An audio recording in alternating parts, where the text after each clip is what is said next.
If you've been diagnosed with either osteopenia or osteoporosis, in this video I'm going to talk about 4 exercises that I have all my osteoporosis patients do.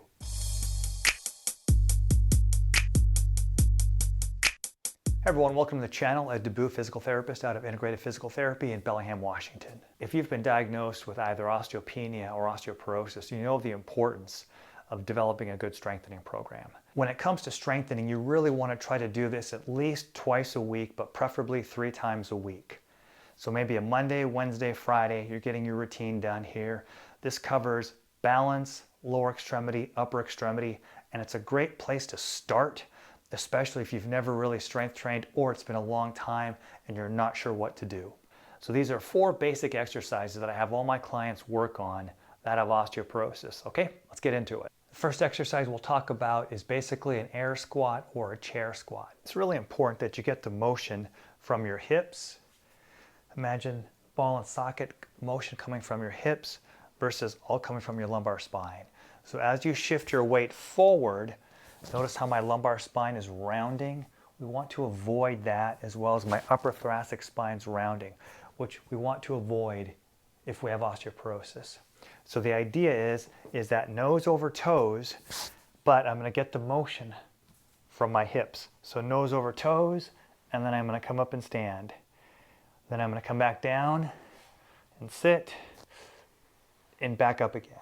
Now as this starts to get easier, what I can do is I can just do a touch and go. So I can start in the standing position. I can just touch my buns and come back out again. Now I'm using a rolling stool. Obviously at home you wouldn't use a rolling stool. I'm in the clinic, that's why I'm showing this to you. But you could just use a chair or a firm surface and work on chair squats.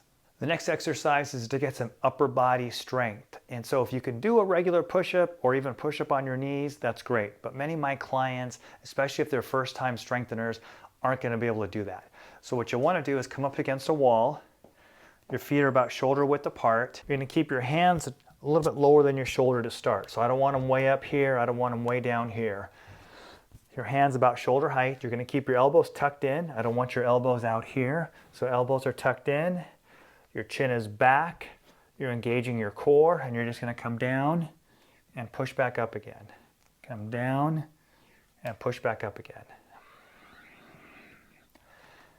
As that starts to get easier, you will get lower and lower. Imagine if this was a kitchen counter, I could come down even a little bit lower on my kitchen counter and start working on my push-ups that way and work your way down. All of these exercises need to challenge the muscle enough to where we get a growth response.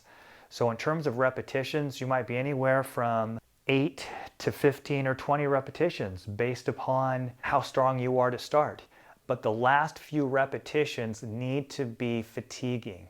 Now you don't have to go to complete muscle failure, but I need you to really feel the muscles working and saying, okay, 8, 9, I'm getting a little fatigued, and 10. Obviously we don't want pain, but muscle fatigue, muscle burn, that's okay because we have to have enough of a stimulus in order to have the muscle actually grow.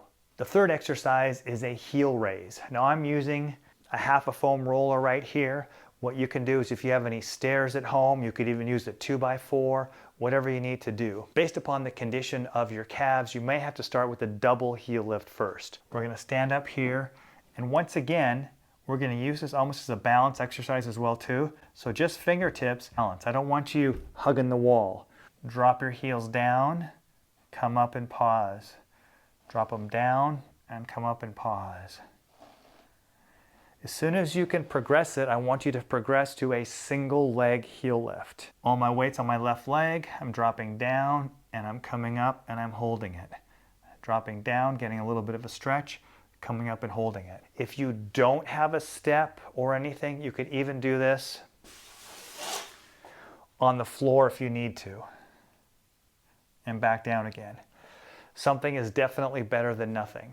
If one side is weaker than the other, make sure you give that weak side a little bit more work. So if I'm doing 3 sets of maybe 10, but my left leg is quite a bit weaker, I'm going to come back and give my left leg a 4th set because eventually you want to balance that out. The last strengthening exercise is going to require some TheraBand. You can get these online or you can check with your local physical therapist. I have a little loop in one and a little knot in the other. I'm going to work my right arm And basically it's a diagonal arm lift. What we're doing is we're working the back of the shoulder as well as the scapular muscles and then our back extensor muscles that particularly tend to get weak. I'm going to anchor it down with my left hand. I'm going to put my hand in the loop here. Slight bend in my knees, engage my core. Scapula in the back pocket.